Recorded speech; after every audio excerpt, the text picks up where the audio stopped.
여러분은 혹시 부모님 댁 냉장고 문을 열어보신 적이 있으신가요?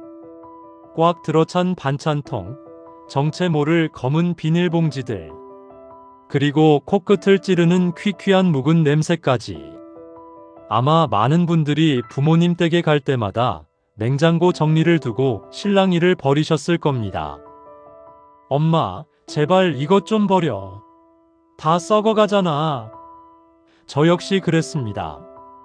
어머니의 냉장고는 저에게 그저 짜증과 스트레스의 대상일 뿐이었으니까요.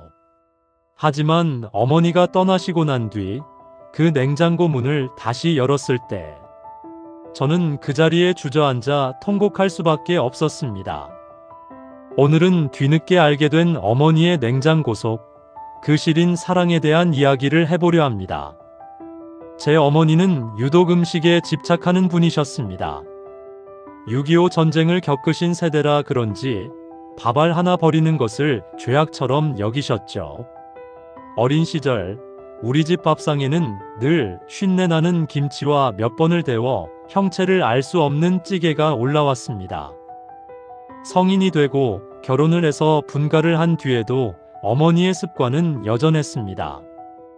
오랜만에 본가에 내려가면 어머니는 반가운 마음에 한 상 가득 차려내시지만 저는 숟가락을 들기도 전에 인상부터 찌푸리곤 했습니다. 엄마, 이거 언제 거야? 냄새가 이상하잖아. 아이고, 괜찮다. 끓이면 다 똑같아. 어제 시장에서 산 두부도 넣었어. 아니, 냉장고 좀 봐. 이게 다 뭐야? 곰팡이 핀 것 좀 제발 버리라니까. 저는 어머니의 정성보다는 위생을 먼저 따지는 까칠한 아들이었습니다. 어머니가 싸주시는 반찬통을 차 트렁크에 싣고 와서 집에 도착하자마자 음식물 쓰레기통에 몰래 버린 적도 한두 번이 아니었습니다. 아내가 어머니 정성인데 라고 말려도 저는 먹고 탈라면 병원비가 더 들어라며 냉정하게 굴었죠. 그러던 어느 날 어머니에게서 전화가 왔습니다. 아범아, 이번 주말에 내려올 수 있니? 내가 맛있는 고기를 좀 사뒀는데. 그날따라 저는 회사 일로 잔뜩 예민해져 있었습니다. 엄마, 나 그리고 고기 좀 사지 마. 저번에도 냄새나서 다 버렸어. 나중에 시간 되면 갈게. 그렇게 퉁명스럽게 전화를 끊었습니다. 그것이 어머니와의 마지막 통화가 될 줄은 꿈에도 모른 채 말입니다. 그로부터 사흘 뒤 새벽녘에 울린 전화벨 소리는 제 인생을 송두리째 바꿔놓았습니다. 심장마비였습니다. 주무시다가 편안하게 가셨다고 호상이라고 사람들은 말했지만 저는 그 말을 받아들일 수 없었습니다. 장례식 내내 저는 멍하니 영정 사진만 바라보았습니다. 마지막 통화에서 바쁘다며 짜증냈던 제 목소리가 귓가에 맴돌아 미칠 것만 같았습니다. 3일장을 치르고 아내와 함께 어머니의 유품을 정리하러 어머니 댁으로 갔습니다. 텅 빈 집, 어머니 냄새가 배어있는 안방, 그리고 주방 한 구석에서 웅웅거리며 돌아가는 낡은 냉장고 소리만이 정막을 채우고 있었죠. 아내는 안방에서 옷가지를 정리하고 저는 주방으로 향했습니다. 냉장고를 비워야 집을 내놓을 수 있었으니까요. 냉장고 문을 열자 익숙한 묵은 냄새가 훅 끼쳐왔습니다. 순간 울컥 눈물이 솟구쳤지만 이를 악물고 음식들을 꺼내기 시작했습니다. 유통기한이 3년이나 지난 잼, 말라버린 쌈장, 정체를 알 수 없는 나물들. 엄마는 정말 끝까지. 저는 쓰레기 봉투에 음식들을 쓸어 담으며 혼잣말로 투덜거렸습니다. 마지막까지 아들을 힘들게 한다고 그렇게 원망해야 슬픔을 견딜 수 있을 것 같았습니다.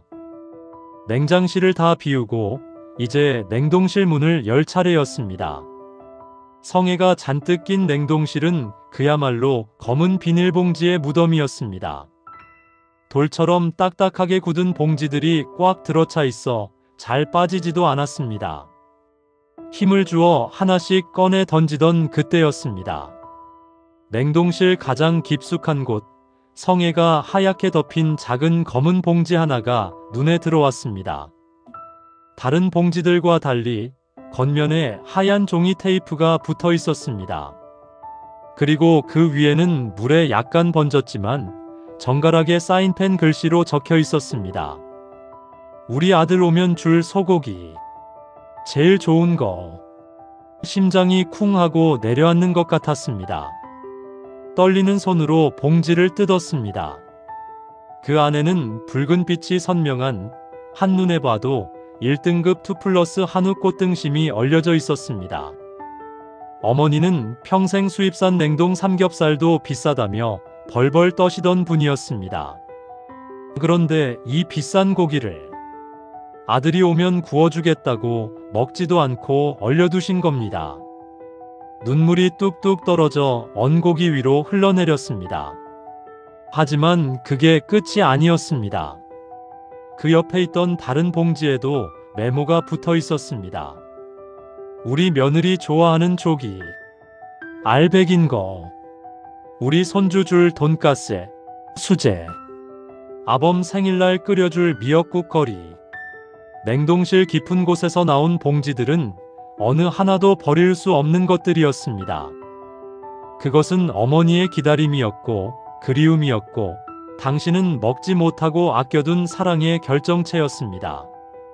제가 냄새난다, 버려라라고 소리칠 때마다 어머니는 이 귀한 것들을 들키지 않으려고 혹여나 아들이 또 버리라고 할까봐 가장 깊숙한 곳, 제 손이 닿지 않는 곳에 숨겨두셨던 겁니다. 며칠 전 전화통화에서 고기 사뒀다고 하셨던 말씀이 떠올랐습니다. 그때 제가 바쁘다고 오지 않겠다고 했을 때 어머니의 마음은 어떠셨을까요? 이 고기를 사들고 오면서 아들에게 먹일 생각에 얼마나 설레셨을까요? 그리고 제 모진 말에 이 고기를 다시 냉동실 구석에 밀어 넣으시며 얼마나 쓸쓸하셨을까요? 저는 차가운 냉동실 문을 붙잡고 짐승처럼 울부짖었습니다. 부엌 바닥에 주저앉아 돌덩이처럼 언 소고기 봉지를 가슴에 품고 미친 사람처럼 통곡했습니다. 엄마, 엄마, 내가 잘못했어. 내가 죽일 놈이야. 아내가 놀라 뛰어왔고 제 손에 들린 메모를 보고는 함께 주저앉아 울었습니다. 그 차가운 고기가 마치 어머니의 식어버린 손 같아서 놓을 수가 없었습니다. 냉동실의 그 차가운 냉기보다 제 가슴을 더 시리게 만드는 것은 이제 다시는 어머니가 구워주는 고기를 먹을 수 없다는 잔인한 현실이었습니다. 그날 저녁 우리는 어머니의 집에서 마지막 식사를 했습니다. 냉동실에 있던 그 소고기를 굽고 며느리 준다던 조기를 구웠습니다. 목이 메어 밥이 넘어가지 않을 줄 알았는데 이상하게도 자꾸만 들어갔습니다. 눈물 젖은 밥을 먹으며 저는 깨달았습니다. 어머니는 돌아가시는 그 순간까지도 못난 아들의 배를 불려주고 싶으셨다는 것을요. 이 고기 한 점에, 이 생선 한 토막에 당신의 모든 사랑을 담아두고 가셨다는 것을요. 식사를 마치고 집을 나서는데 텅 빈 냉장고가 보였습니다. 이제는 깨끗하게 비워진 그 공간이 마치 어머니가 다 비워내고 떠나신 마음 같아 보였습니다. 평생 자식들을 위해 채우고 또 채우려 했던, 그러나 늘 부족하다고 느끼셨을 그 마음. 저는 어머니의 냉장고를 영원히 잊지 못할 것입니다. 시청자 여러분, 지금 부모님 댁 냉장고는 어떤 모습인가요? 혹시 검은 비닐봉지가 가득 차 있다고, 냄새가 난다고 타박하고 계시지는 않나요? 그 봉지 하나하나를 열어보세요. 그 안에는 오래된 음식이 아니라 부모님이 자식을 기다리는 시간과 사랑이 얼어있을지도 모릅니다. 부모님은 우리를 기다려주지 않습니다. 오늘 당장 부모님 댁 냉장고 문을 열고 어머니, 맛있는 거 해먹어요라고 말해보세요. 그 검은 봉지가 녹아 맛있는 요리가 되는 순간 우리는 비로소 부모님의 진짜 사랑을 맛보게 될 것입니다. 더 늦기 전에 그 사랑을 확인하시길 바랍니다. 감사합니다.